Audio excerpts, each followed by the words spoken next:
ओम ओम ओम। ऋषि याज्ञवल्क्य जी ने भारद्वाज जी से कहा कि अब मैं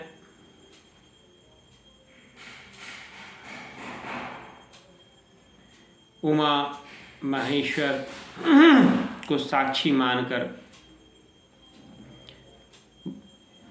पतित पावनी श्री राम कथा आरंभ करूंगा। ध्यान लगाकर आप सब सुने। एक बार त्रेता युग माही शंभु गए कुंभज ऋषि पाही। तो त्रेता युग में एक बार भवानी शंकर कुंभज ऋषि के पास अगस्त जी के पास गए और वहाँ अगस्त जी से प्रभु राम की लीलाओं का गान सुना, कुछ सुनाया। माँ सती के साथ भगवान शंकर अगस्त ऋषि के पास गए थे और राम कथा मुनिबज बखानी सुनी महेश सुख मानी। और कहत सुनत रघुपति गुण गाथा और कछु दिन तहाँ रहे गिरिनाथा। कि कुछ दिन तक वहाँ अल्पकाश निवास किया और निवास कर जब विदा लेकर भगवान शंकर वहाँ से वापस आ रहे थे, ठीक उसी समय पे पृथ्वी पर प्रभु राम का अवतरण हुआ था। अब एक भक्त को जब यह पता चलता है कि उसके अनन्य प्रभु का वास उनके समीप है जहाँ से वो गुजर रहे हैं, तो वो अनायास ही ललायित हो जाता है अपने प्रभु के दर्शन के लिए। ठीक वही दशा भगवान शंकर की हुई जब भगवान शंकर ने सोचा कि त्रेता युग चल रहा है, भगवान राम ने अवतरण लिया है, तो क्यों ना एक बार प्रभु के दर्शन कर लें। यह सोचकर भगवान शंकर उस तरफ से चले जिधर भगवान राम पृथ्वी पर विचरण कर रहे थे। और वह समय था रावण मरण मनुज कर जाचा, प्रभु विद वचन कीन जह साचा। उसी समय रावण ने अपने मरने का निश्चय करके माँ जगत जननी जगदम्बा को अपने लंकापुरी में ले जाकर रखा और प्रभु राम माता की खोज में वन वन भटकते हुए आगे जा रहे थे। देखिए ईश्वर कितनी सुंदर नरलीला करते हैं।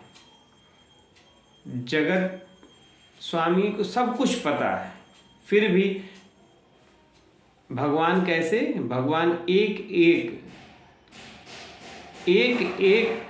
कड़ी से कड़ी को जोड़ते हुए आगे बढ़ रहे हैं। सबसे पूछते हुए आगे दक्षिण की तरफ आगे बढ़ रहे हैं, जबकि भगवान सब कुछ जानते हैं, लेकिन भगवान को सबको तारना था। जटायु जी, माता सबरी, तमाम कथा आगे हम लोग करेंगे।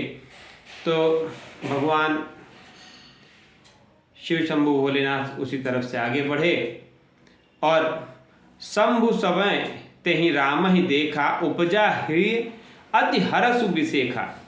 और चूंकि उसी रास्ते से भगवान शंकर ने वही रास्ता लिया था जिस रास्ते से एक प्रेमी का मुलाकात अपने प्रभु से होता है। भगवान शिव प्रभु राम के अनन्य प्रेम में मग्न उसी रास्ते से जा रहे हैं। वहाँ भगवान शिव ने भगवान राम को देखा और भरी लोचन छवि सिंधु निहारी। देखिए प्रेम का मतलब क्या है कि भगवान शिव ने जब प्रभु को देखा, जब अपने अनन्य स्वामी को देखा, तो भगवान की आंखों में आंसू आ गए। यह है प्रेम का लक्षण क्या है। बहुत लोग कहते हैं अगर भगवान के दर्शन होंगे तो क्या होगा।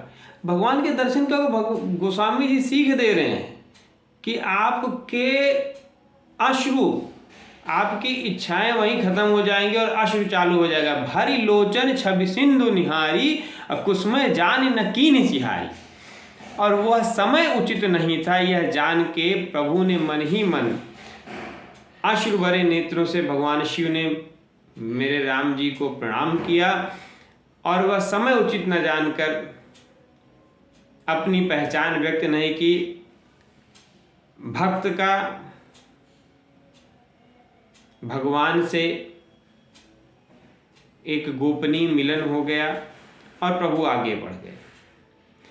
और जय सच्चिदानंद जग पावन अस कह चलो मनोज न सावन, भगवान की जय जयकारते हुए भगवान शिव शंभु आगे बढ़े।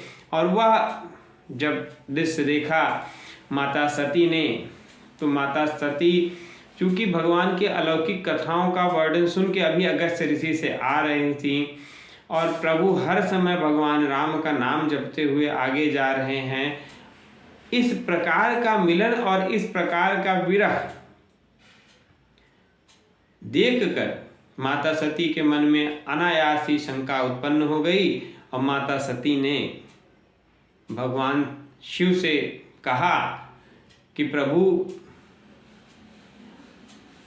अगर राम जी सर्वत्र व्यापक हैं, सर्व समर्थ हैं, तो वो इस तरह से खोज क्यों कर रहे हैं? वो जान क्यों नहीं लेते कि माता सीता कहाँ हैं? और अगर सर्वज्ञ नहीं है तो आप उनका नाम क्यों जपते हैं? यह एक बड़ा उहापोह उनके मन में था, उन्होंने भगवान शिव से व्यक्त किया। और जब यह चर्चा चली तब भगवान शिव ने माता सती को बार बार अनेकों प्रकार से समझाया कि मेरे प्रभु राम जी ही सर्वसमर्थ हैं और ये नर लीला जो भगवान कर रहे हैं वो खुद को नियमों में बांध के कर रहे हैं, इसलिए प्रभु स्वयं के बनाए नियमों को तोड़ नहीं सकते हैं, इस कारण यह हो रहा है। तो यद्यप प्रकट न कहो भवानी हर अंतर सब जानी, और सुने सती तब नारी सुभाऊ संशय असना धरे उर्काऊ। भगवान कई बार समझाए लेकिन माता सती को संशय दूर नहीं हो रहा था। असंशय मन भयं अपारा होय न हृदय प्रबोध प्रचारा। तो माता सती के मन में संशय था, और संशय किसके प्रति? भगवान राम के प्रति। इस भारी संशय को देखते हुए भगवान शिव ने माता सती से कहा कि यदि आपके मन में इतना संदेह है तो आप जाके भगवान राम की स्वयं परीक्षा लें कि वो सर्वलोक हितकारी सर्व समर्थ हैं या नहीं। अब माता सती भगवान शिव का कहना न मानकर, मैं कह रहा हूं कहना न मानकर, क्योंकि अगर वो मानती तो भगवान शिव ने कहा उसी में मान लेना चाहिए कि मेरे राम जी सर्वसमर्थ हैं। लेकिन भगवान शिव यदि कोई बात कह रहे हैं और उसको माँ सही नहीं मान रही या उस बात के प्रति माँ के मन में संशय आया, तो यहीं पे गोस्वामी जी ने कहा कि विधि यहीं विपरीत हो गई कि समय अपनी चाल अब चलने वाला। जैसे जाहि मोह ब्रह्मवारी करऊं सुजतन विवेक विचारी, और चली सती शिव आय सुपाही करह विचार करो का भाई। तो एक तरह से भगवान शिव ने माँ सती को आज्ञा तो दी, लेकिन प्रभु यह समझ गए कि यह कोई न कोई विधना की चाल है और आगे क्या होने वाला राम जी ही जाने। तो हुई हैं सोई जो राम रचि राखा, को कर तर्क बढ़ा वहीं शाखा, अस कहीं लगे जपन हरि नामा, गई सती जहाँ प्रभु सुख धामा। माँ सती पहुँच गई जहाँ मेरे प्रभु थे। अब माँ सती को यह समझ न आए कि किस प्रकार से भगवान की परीक्षा ली। और सोचते सोचते जब उनको और कोई विचार नहीं आया, तब भगवान की प्रेरित माया के कारण माता सती ने माँ सीता का रूप बना के भगवान की परीक्षा लेनी चाहिए। और पुनि पुनि हृदय विचार कर धर सीता कर रूप, आगे होई चली पंथ तेहि जहि आवत नर भूप। जिधर से भगवान राम आ रहे थे उस तरफ माँ सती माता सीता का वेश रख के आगे बढ़ी। और उनको देखते ही, देखिए गोस्वामी जी ने बहुत साफ लिखा है, जब प्यार से रामचरितमानस पढ़ेंगे तो सब एक एक बात खुलती जाएगी। धैर्य से, प्यार से, प्रेम से। माँ सती को सबसे पहले किसने पहचाना? राम जी ने नहीं। सबसे पहले किसने पहचाना? लक्ष्मण जी ने ही पहचान लिया। राम जी की तो परीक्षा छोड़ दीजिए, लक्ष्मण जी ने ही पहचाना। क्योंकि गोस्वामी जी ने क्या लिखा? लक्ष्मण दीख उमा कृत वेशा, और चकित भये भ्रम हृदय विशेखा। माँ सीता का रूप लेके जा रही हैं सती जी, और सबसे पहले देखा लक्ष्मण जी ने, और लक्ष्मण जी ने देखते ही उनको किस रूप में देखा? मां सती के रूप में। सोचिए कितना गूढ़ बात लिखी है गोस्वामी जी ने, कि लक्ष्मण भैया ही पहले पहचान गए, राम जी की तो बात ही आप छोड़ दो। तो कहीं न सकत कछु अति गंभीरा, प्रभु प्रभाव जानत मति धीरा। देखने के बाद भी लक्ष्मण जी ने कुछ नहीं कहा। उन्होंने समझा कि राम जी की कोई माया है और प्रभु जो चाहे वो हो। और जब राम जी ने देखा माँ सती को, तो भगवान राम ने क्या किया? जोरि पानी प्रभु कीन प्रणामा, पिता समेत लीन निज नामा। सबसे पहले भगवान ने क्या किया? राजा दशरथ यानी पिता के सहित अपना नाम लेके माँ को अपना परिचय दिया। और क्या पूछा? कहो बहोर कहाँ वृषकेतु, कि भगवान शिव शंभु भोलेनाथ कहाँ है? माता आप अकेली इस जंगल में कहाँ भटक रही, विपिन कर रही? विपिन अकेली फिर के ही है तू, इस जंगल में अकेली क्यों फिर रही है? अब यह देखकर माँ सती को बड़ा पछतावा हुआ और वो बिना कुछ बोले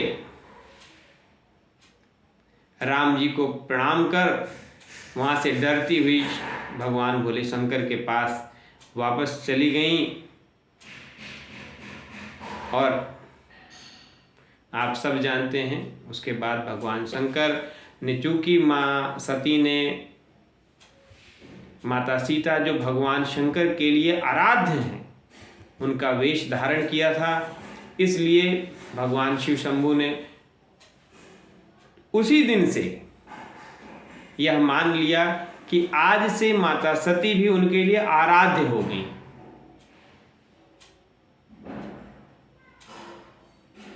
और आराध्य का पूजन कर सकते हैं। आराध्य को आप भक्ति भाव से देखते हैं। और भगवान शंकर ने ठीक उसी समय प्रतिज्ञा ली कि अब आज से यह तन सती भेंट अब नाही। और भगवान शंकर ने मन ही मन यह संकल्प किया और उसके बाद माँ सती से कुछ नहीं कहा।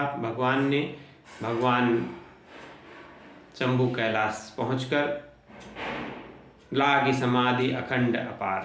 भगवान शिव शंभु अपने साधना में लीन हो जाते हैं, समाधि लगा लेते हैं। और इसके पश्चात माता सती को जब यह ज्ञात हो ही जाता है कि भगवान भोलेनाथ ने माँ सती का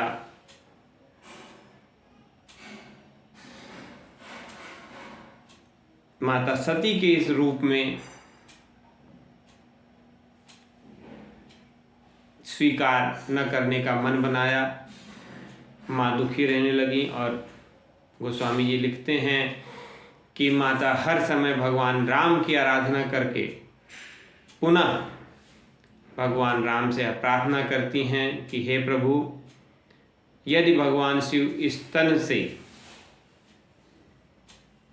पहले की भांति प्रेम नहीं रखते हैं तो यह तन छूट जाए और मैं पुनः पुनः भगवान शिव को प्राप्त करूं। भगवान राम मेरे प्रभु माँ सती को यह आशीर्वाद देते हैं कि ऐसा ही होगा और